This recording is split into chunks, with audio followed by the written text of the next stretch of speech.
آمدیم به قدیمی ترین خانه های دنمارک که 100 سال پیش بوده. اینا 100 سال پیش به شکل زندگی میکردن. شهر قدیمی 100 سالی دنمارک. اینجا ممکن یک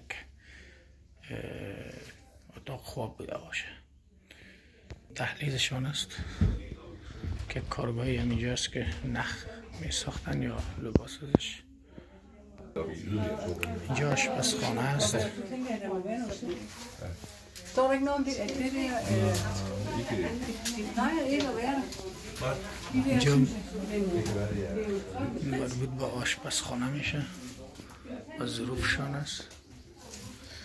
100 سال پیش از اون استفاده میکردن. اینجا مربوط به کارخانهشان است. شاید مواد غذایی و این چیزا رو نگه می‌داشتن. این تنورشان است.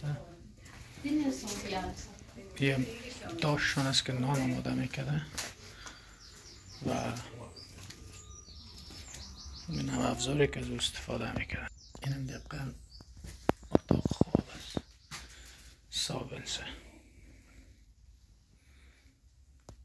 تیه 100 årsel ganska bra sal. اینجا هم که جای خم شراب است. سال دقیقا نمیفهم از یه افزار چی استفاده میکردن 100 سال پیش، ولی معلوم میشه که شراب میساختن اینجا که انگور اینجا انداخته میشه، آبش کشیده میشه، بعدش در خما گذاشته میشه و شراب یا همون وین به دست میاد. اینم بیرون از اپارتمانشون یا همین جایی که زندگی میکنه. ساختمان سازش بیرونیش هم به این شکل است، خزایی است و از چوب در بین دیوارها استفاده میکنن. سیستم معماری 100 سال قبل در دانمارک. اینجا هم کارخانه است، یا هم چیزایی ساخته میشده و برای حیواناتشان.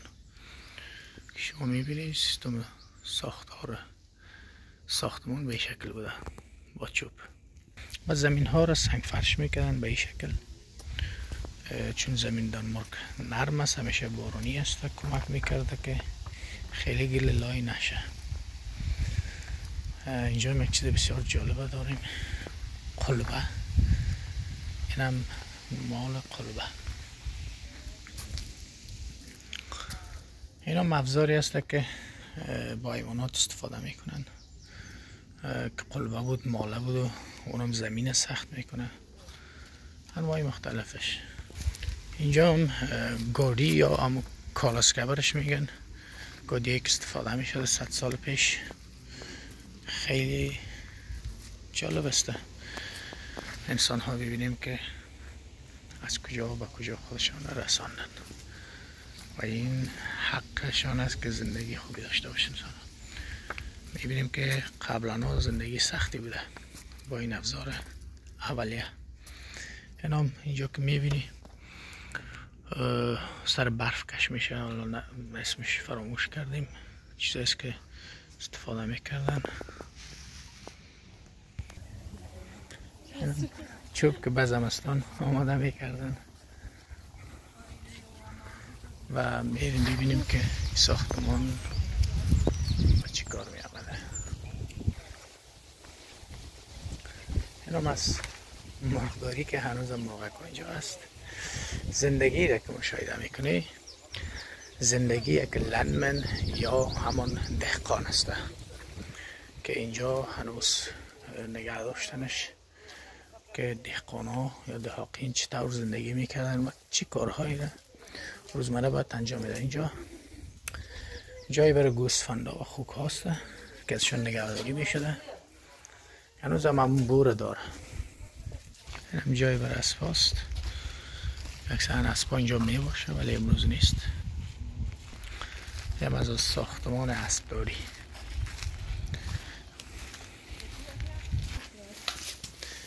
یه اسبداری است، جای اسب هاست، استبل اسب است. این هم از زین و بقیه افزاری که در اسب یا برای اسبا استفاده میشه. هنوزم بوی زندگی دهقانی رو داره اینجا. اینجا که میبینی خانه یک کشش است و حیات خانه کشش است. ما میبینیم که از قبیله کشش ها و ملاقات جای خوبی را داشتین. حالا بریم ببینیم داخل خانه کشش چطور است. خانه آدم غریبه که دیده جای خوابشه که دهقان بود.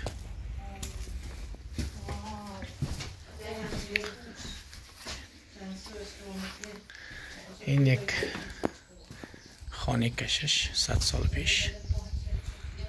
خیلی جالب است. ایره خوب در نظر بگیری که خانه یک ملا است، کسی که دین را پیش میبره. اینا 100 سال پیش خیلی زندگی مفشن داشتین نظر به اون زندگی که یک آدم عادی دهقان داشت که در اول ویدیو ما براتون جای خواب یک دهقان را نشان دادم.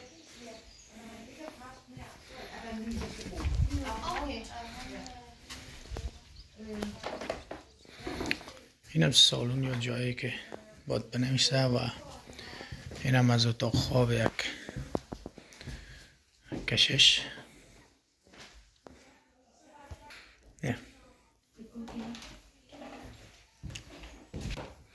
ببینیم که یک امام چه نوع خانه لوکسیس داره. اینم اتاق خواب کسانی که در خانه امام زندگی میکرد. برای طفلش بسیار یک جای قشنگ و حیات خیلی زیبا آراسته. در قدیمایش هم همونطور آراسته بوده و این صندلی ها واقعا با ارزش هستند. در وقتش هم خیلی با ارزش بوده. اینم شاید اتاق خواب دخترش بوده باشه و نگفتن همونه که اینا ببین. اینم جایی که برشان خیاطی میکرده که ماشین خیاطیش هنوز اینجا هست.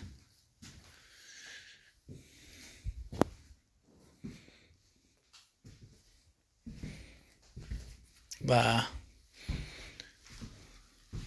این بخاریش است که آتش دش میسوختن تا خانه گرم شد. خیلی لوکس و زیبا مقبول. اینجا هم اتاق مطالعه و موزیکشون است یا موزیک تمرین میکنه. فعلا کار نمیده. اینم از کتاب های همون زمان. شاید هم بیشترش اشعار بوده باشه. بله. اینجا هم یک اتاق خواب است قشنگ و معلوم میشه که از این تختش شاید هم کسی که اینجا مزدوری میکنه اینجا میخوابیده. حالا نمیدونم.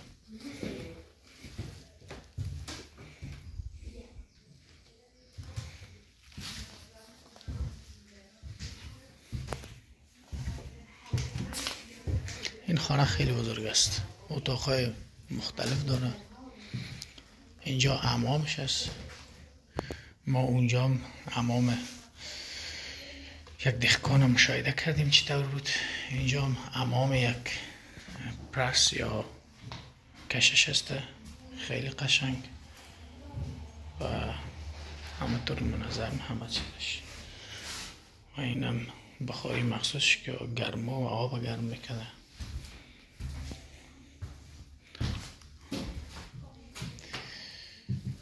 اینجا هم از جایی است که برای کشش غذا آماده می شده. اینا منقلای آتشی است که با آتش ببینید چقدر زیبا ساخته بودن 70 یا 100 سال پیش. این هم ظروفی که برش استفاده می شده. ما اونجا دیدیم ظروف های گلی که یک دهقان استفاده میکرد و اینا ظروف مسی و وسایل آشپزخانه اعلای عالی استفاده میکردن. البته این چیزهایی است که بقایی که مانده و 100 سال قبل در وقت خودش اینا خیلی زیبا بودین و قیمتی. جو میبینیم جایی که خم و شراب درش ذخیره میشده، میبینیم که خیلی منظم و عالی. اینجا جای خمی هم که برای کشش می ساختن فرق میکنه، وسایل خوب و بهتر بوده.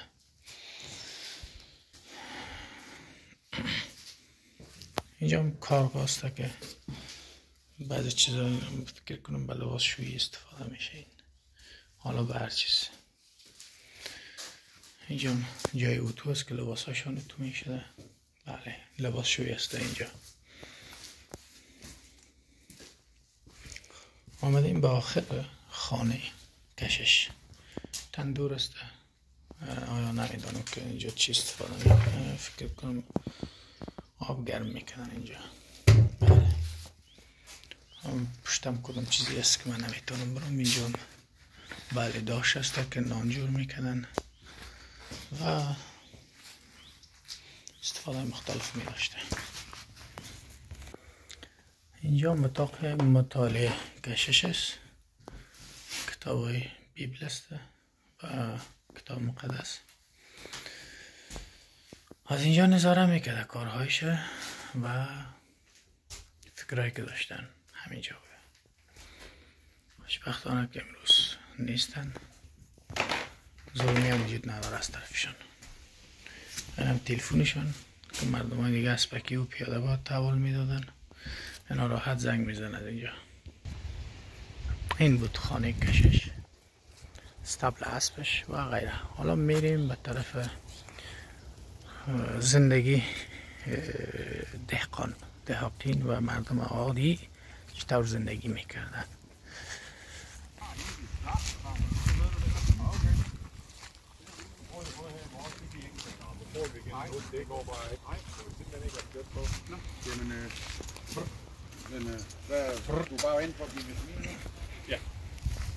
این خانه یک آدم عادی است. من در موردش خیلی نخوندم قبلا که خانه کی بوده. دفتری بوده، دکان بوده، دیوانی بوده. فکر کنم اینجا خیاطی بوده. اینجا یک جای است، دکان است. بله.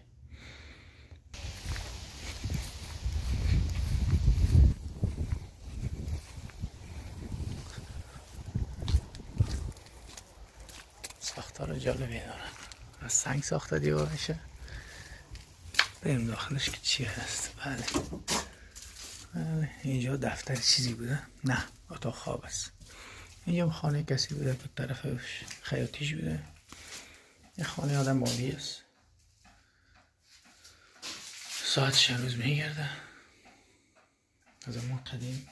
اینم جای خواب یک آدم عادی که روزانه کار میکرد، زحمت میکشت، اینجا باید میخوابید. تفاوتات خیلی راحت دیده میشه. فکر کنم یک خیاط بوده و دختر خانم بوده. اونجا عکس یک دختر خانم است. اینجا اتاق خواب است. اینجا میخوابیدن. همین خیلی یک اتاق خلاص و یک زندگی خلاصی داشتن. اینم جای حالا پشم اینجا مونده شد، جای طفل بوده نمیفهم. و اینم وسایلی که استفاده میکرده، یک میز و یک چوکی ساده. اینا رو امروز گذاشتن که آتش سوزی نشد، چون این خانه قدیمی است، باید خیلی مواظب باشن. این هم یک دهقان است، اونجا خانهش است. ما میبینیم هنوزم در زمینش کشت زراعت میشه، از جمله کچالو و بقیه چیزای سبزیجات. و به این شکل از زمین استفاده میکنن.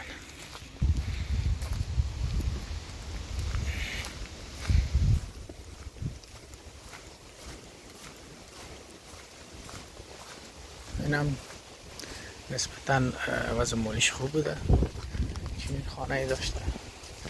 داخل خانهش از سنگ عادی فرش شده، سمنت است. اینم همونطور یک تخت خواب بسیار ساده که در زمان استفاده می شده. هم یک تخت خواب است. بله اتاق خیلی کوچک است، در حدود 3x3 هستند و بلندشان 1.50. اینجا آشپزخانه شون بوده و جای گرم کردن و نان و چیزا میپذیره.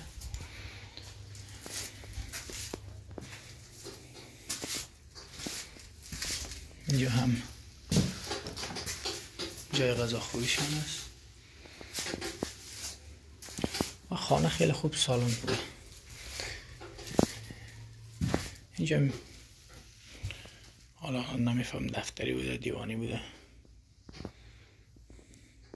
مفشن‌تر بوده نظر به اتاقهای دیگه که ما دیدیم، چون از بیرونش هم بالوب میشه نظر به بقیه و زندگیش خوب بوده، ولی اتاقهای خوب شراحت میتونن ببینن.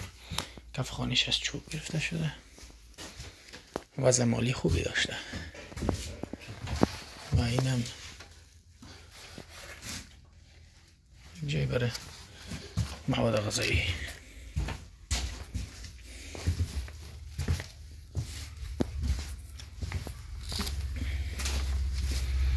اینا که میبینیم البته جدا جدا ساخته شده، ولی چند نفر زندگی میکرده نظر به مو ساختاری که وجود داره.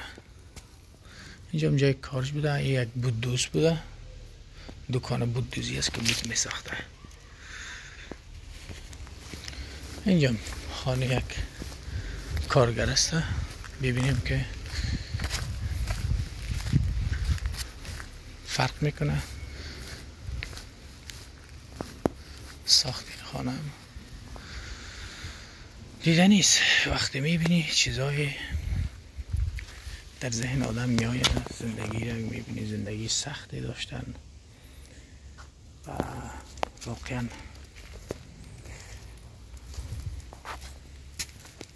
زندگی سختی بوده.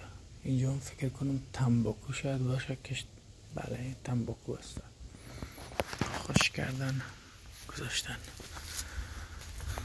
بریم ببینیم که اینجا جای حیواناتشون بوده، شاید مرغ و گوسفند و خوک این چیزایشون نگاه میکرده که البته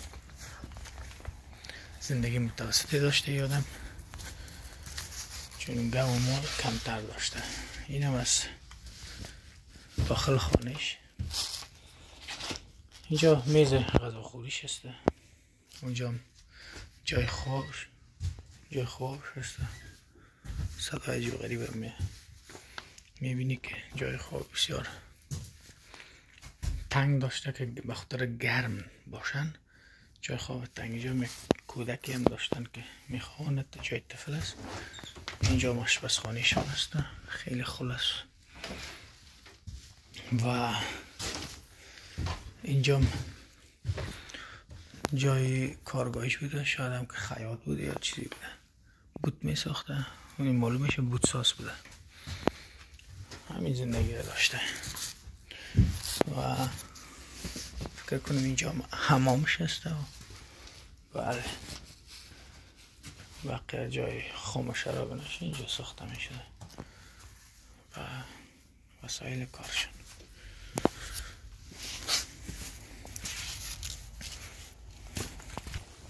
این هم از تنباکو چیزایی که اونجا دیگه خوش کرده بودن. بریم حالا از زندگی یکی از دیگه دهاقین یا دهقان ببینیم که چطور زندگی داشته.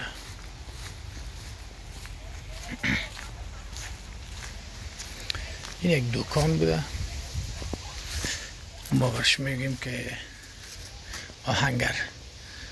این زندگی یک آهنگر است، بالاش جای خوابش بود و این پایان هم دکانش است. چکش و هنوز همین چیزا تمام آهن با قدیمه وسایلش هم می ساخته. خیلی چیزا اینجا دیده میشه، عالی است. انسان خیلی راحت میکنه بعد 100 سال گذشته ببره با دیدنی.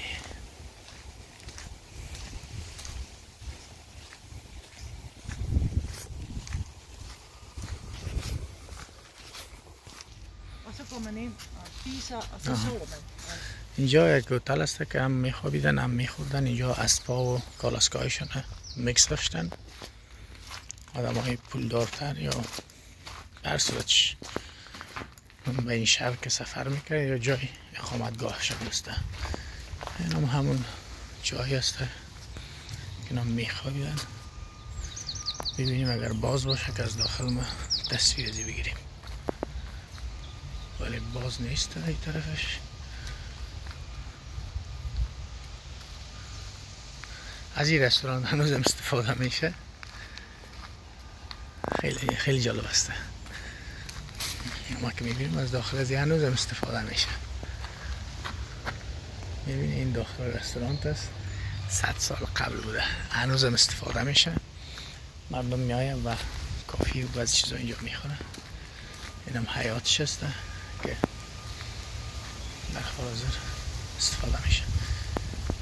بله اینجا هم ببینیم که چی بوده.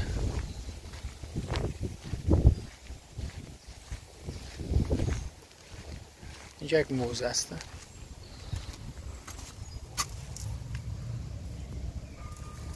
چیزایی که می ساختن.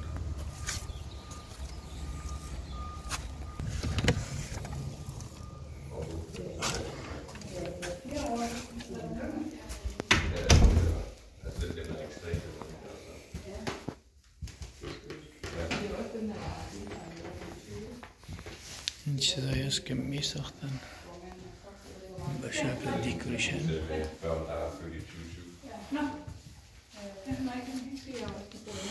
چاقو است که از استخوان ساخته شده. این هم استخوانی است، یک قاشق است، چوب استفاده می شده. این کاسه گلی. بعدا دزدگی است. این هم البته بعدها استفاده شده.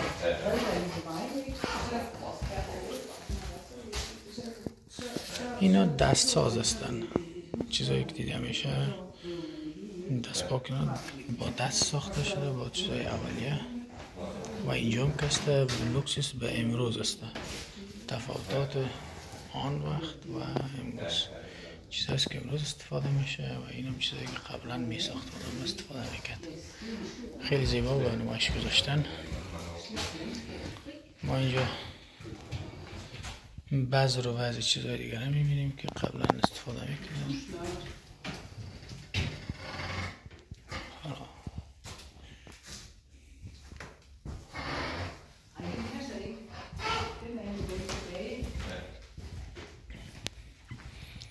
اینا چرم و بوتی بود که قبلا استفاده میکردن. از چوب ساخته میشد، از استخوان استفاده میکردن و چرم که از پوست حیوانات.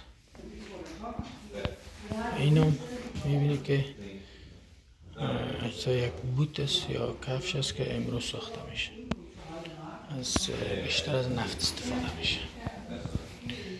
اینم کاغذ است و ابزاری که قبلا استفاده میشه. چوب و موادی که در ساختار و ساختمان همه چیز سنگ استفاده میکنن و اینا مواد امروزی است که پشم میشه و همه چیزای پیچ و چیزایی که میبینن بخش ساختمان استفاده میشه. تفاوتاتشون خیلی راحت میبینی که انسان ها با پیشرفتشان چی کارایی کردن. این مواد یک ساختمان است، چیزی که با کف و سنگ و چوب اینا در یک ساختمان استفاده میشه و اینها هم در یک ساختمان در امروز استفاده میشه. مواد ساختمانی امروزی است.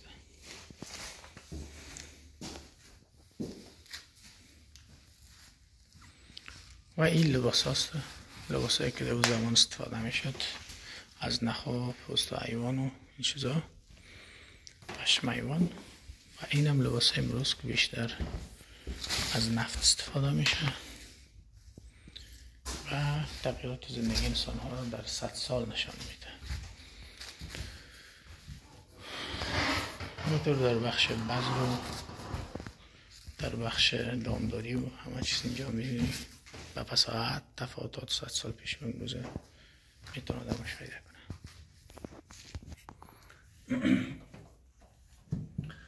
بله، در این ویدیو تمام تفاوتات زندگی 100 سال پیش و امروز مشاهده شد. دیدیم که 100 سال پیش سیاستمدارا، پولدارا و دهقین چطور زندگی میکردن و امروز هم که با چشم خود ما میبینیم که زندگی یک دهقان یا کارگر تا و زندگی یک کسی که در سیاست است و در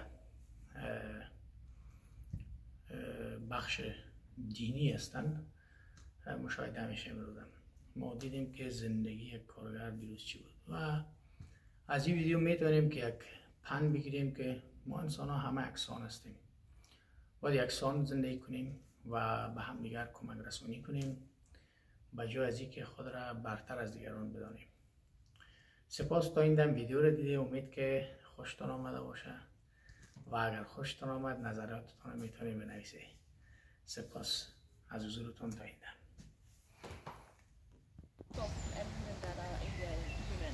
Faglige, og der har Tina sagt, at hun har skrevet, at man kan gå forbi og tjekke, at der er penge.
Hvor er de andre?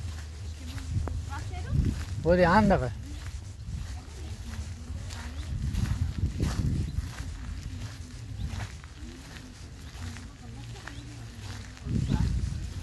Ja, det kommer se.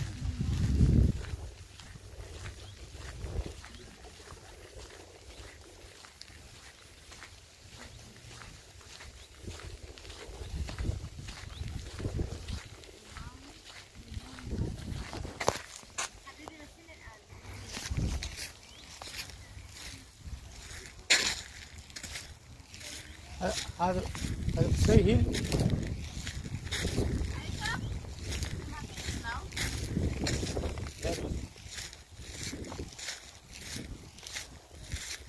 Gunza?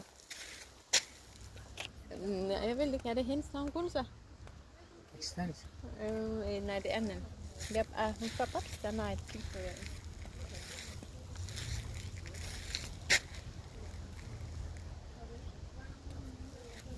Salve. Salve.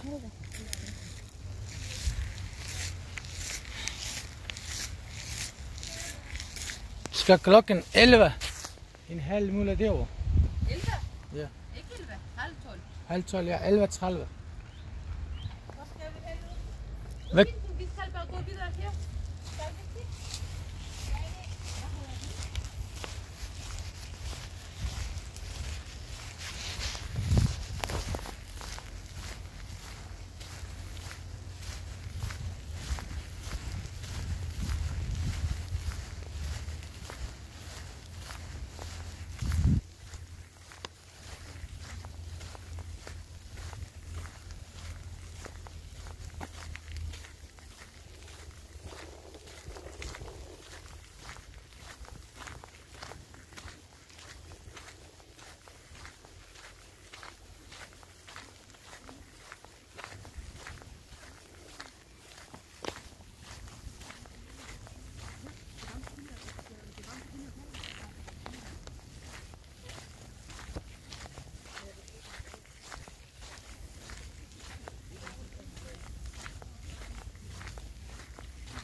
Kan mange huse derovre? Nej, det er ikke så meget interesse. Ja.